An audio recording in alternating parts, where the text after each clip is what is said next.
What is good, guys, man? Thank y'all for tuning back into the channel, man. If you're new, make sure you hit that sub button down below to be notified for every single video that I do drop, man. And y'all see what the title is, man. For the ones who go out and they go the whole 9 yards, whole 10 yards, whatever you want to, whatever the case may be, to celebrate Halloween, I advise you to stop celebrating Halloween. I know that this is something like traditional or something we used to do growing up as kids and stuff like that, but um I would say try to find something that's maybe doesn't feel like you're celebrating. Of course, the kids want to have fun and stuff like that, but I feel like we got to get our kids out of that, man. But it's kind of hard to do that, man. But this ex Warlock warns people about Halloween. So without further ado, let's go ahead and get into the video. Bad for a Christian to be involved? Is Halloween bad for a Christian to be involved in? Or is it what most Christians think, just fun and games and, it's in my heart, I don't want to do anything evil, it's disguises, etc. And then some of these movies, like Hocus Pocus 2, is that something a kid should not see?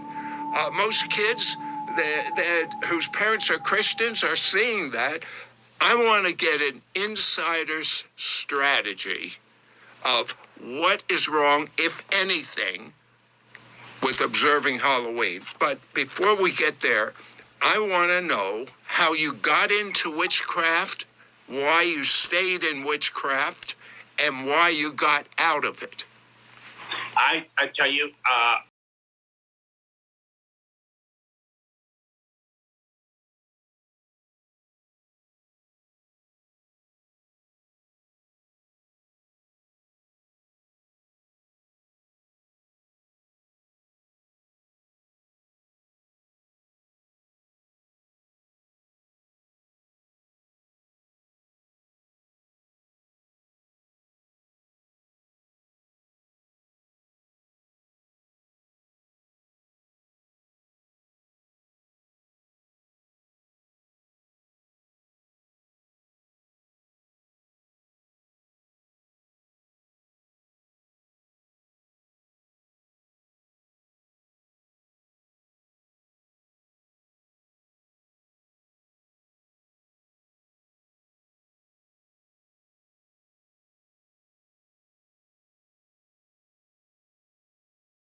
depressed in 1999, not realizing something came over me, and I turned around and I started to talk to the shore. I said, I don't want to serve you. I'm not going to be part of your kingdom. I'm not going to be part of any church or anything that has your name on it. I don't want nothing to do with it. In the end, I was falling into deep sleep. I was passing away.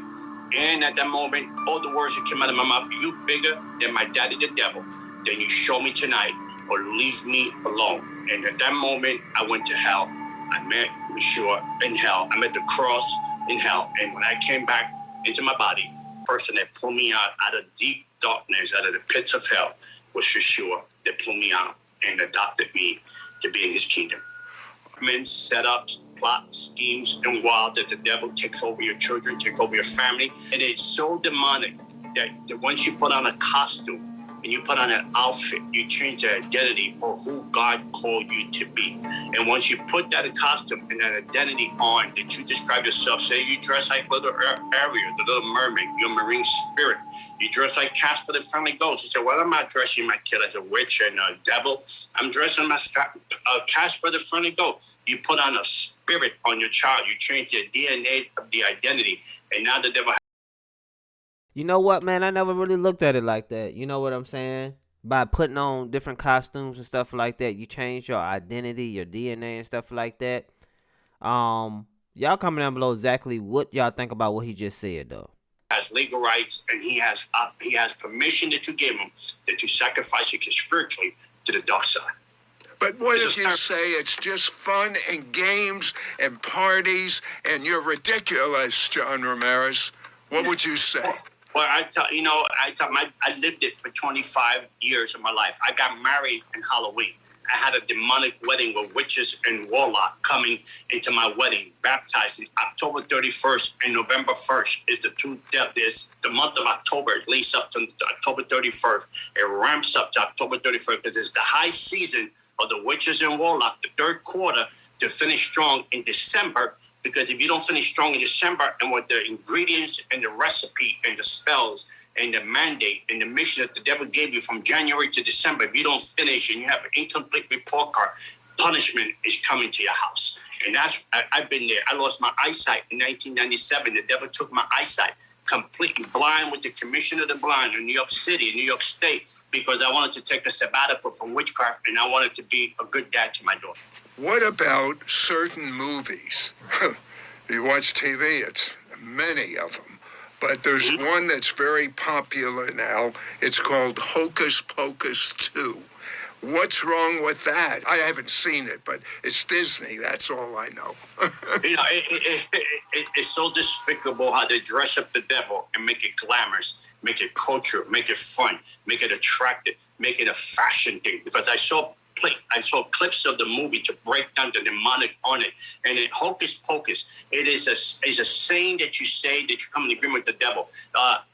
Abracadabra, open sesame. These words have connotation to the dark side. You're chanting the words. Proverbs 18:21 says, life and death lays on your tongue. Whatever death you speak, you make a contract with the devil.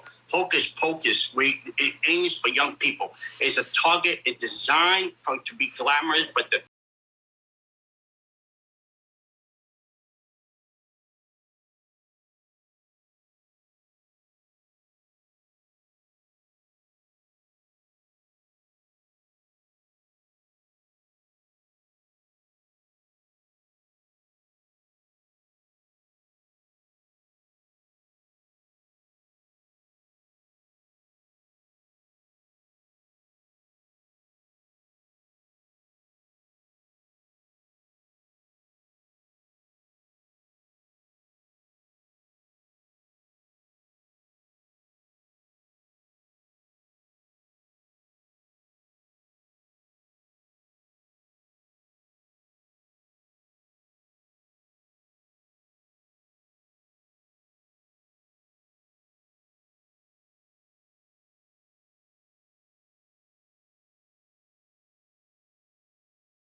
all these contents that are moving up and down the demonic world.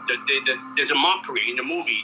The first Puritan that put the church in Salem, which is Samuel Skeller, they named the school after him. It's a mockery, and so on in the movie. And then the witches get encircled, smooth thoughts, the smell of dead flesh. They talk about these things to put words out there because these demonic words has power. Halloween celebration in Seoul, South Korea. It was eerily reminiscent of the fatal Astro World Festival crowd rush that killed 10 people and injured hundreds. Many people claim that these tragedies are a natural phenomenon caused by poor human planning, while others see a more sinister connection to the spiritual realm. Yo, like, yeah, we gotta break those habits, those pagan habits, those traditional habits that we so used to, and passing it down to our kids, and then they passing it down and they doing it with their kids and stuff like that. We gotta be the one to break those habits out of them. You know what I'm saying? Some would say it's already too late, but we gotta know what we doing, man. You know, I never really looked at it like that once he explained it. You know what's crazy, man? When I walk inside stores, they got like little spell books and stuff like that. I'm like, why would I even want to give my child that? You know what I'm saying? Be aware, guys, man. Be aware, man. No, I am not celebrating Halloween, but of course, you know, the churches and stuff, like, they hold trunk or treat and stuff like that. You know, I want my child to get some candy, whatever the case may be, but what can we do to substitute that? Like, y'all comment down below, what would y'all do if y'all trying to get away from this pagan holiday, this evil holiday? What would y'all do in this situation and allow y'all kids to enjoy it instead of them feeling like they can't enjoy Halloween? If you get what I'm saying. But anyways, y'all comment down below exactly what y'all think, and at the end of my video, I'll say stay inspired, stay motivated, stay grinding. Until next video, I'm out of here. Peace.